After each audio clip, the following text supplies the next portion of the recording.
Hello, I'm Tim, and I'm reading chapter by chapter, Living Untethered by Michal Singer.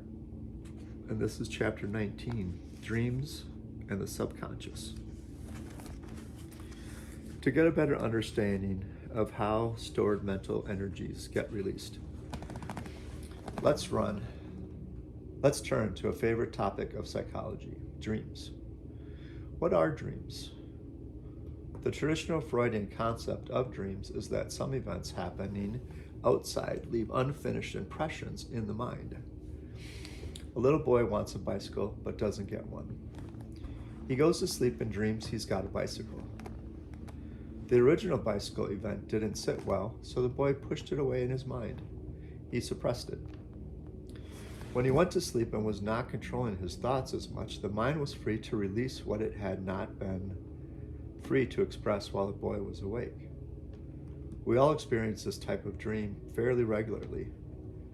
A charged event from the waking world finds its way into our dream world. You are not willfully doing this. It is the mind trying to release built-up energy patterns. There are all kinds of dreams.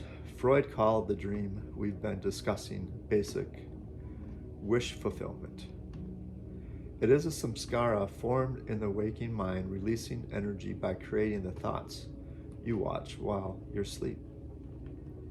These thoughts that make up your dreams are not that different from the automatic thoughts going on in your waking mind. They are certainly much more vivid, especially in their imagery. This is because when you're sleeping, the mind can focus completely on creating the thoughts. It is not busy being distracted by the senses or the many other layers of thoughts and emotions going on. In addition, you're not willfully pushing the thoughts away. This is why the mind is much more creative when you fall asleep. It can create an entire complex world in full 3D and Technicolor. Most people can't do that when they're awake, though obviously their minds are perfectly capable of doing so. Once you stop suppressing uncomfortable experiences, one thing you're going to realize is that there really is no subconscious mind per se.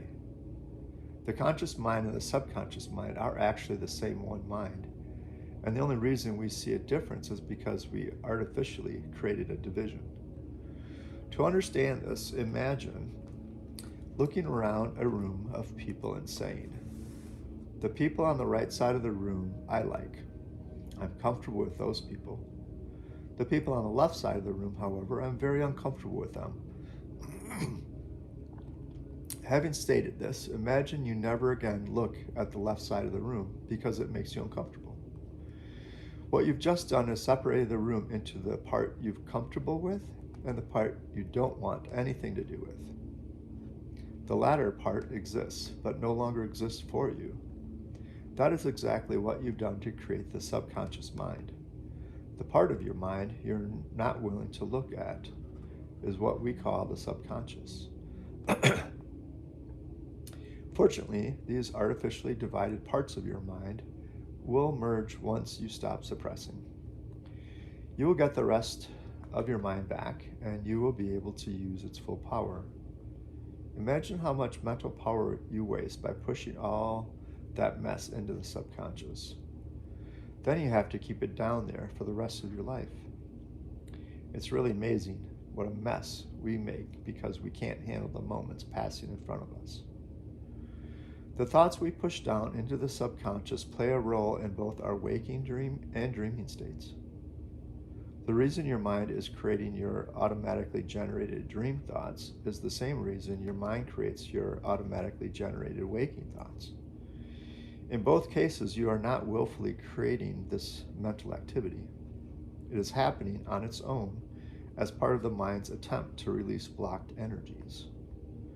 The common thread between your waking and dreaming states is that it's the same consciousness that is aware of both. You who is watching the dream is the same you who watches your waking thoughts and experiences the outside world.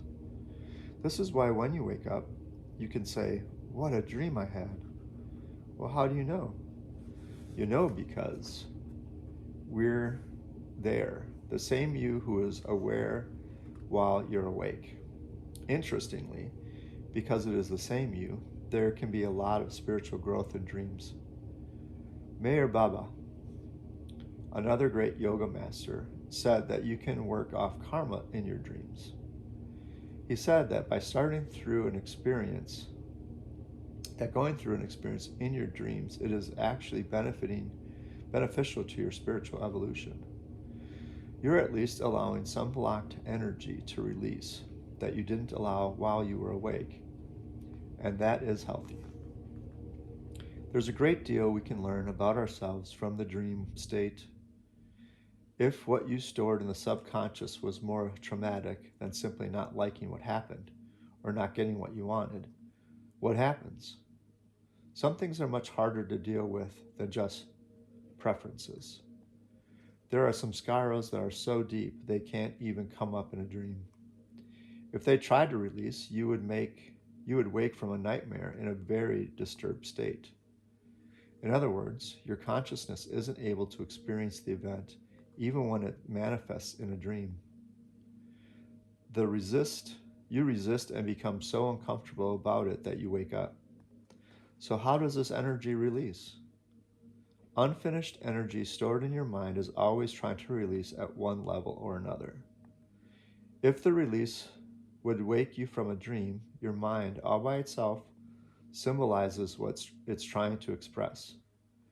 Instead of dreaming about the car accident that killed your younger brother, you dream that there are birds flying high overhead and an eagle swoops down and takes one of the small birds away.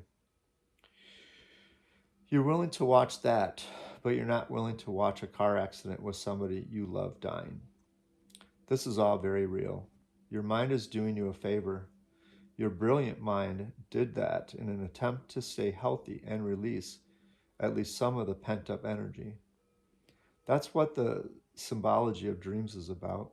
It's truly amazing how brilliant your mind is when left to its own resourcefulness. Just as your body is always trying to heal itself, so your mind is always trying to release these impurities that are stuck in there.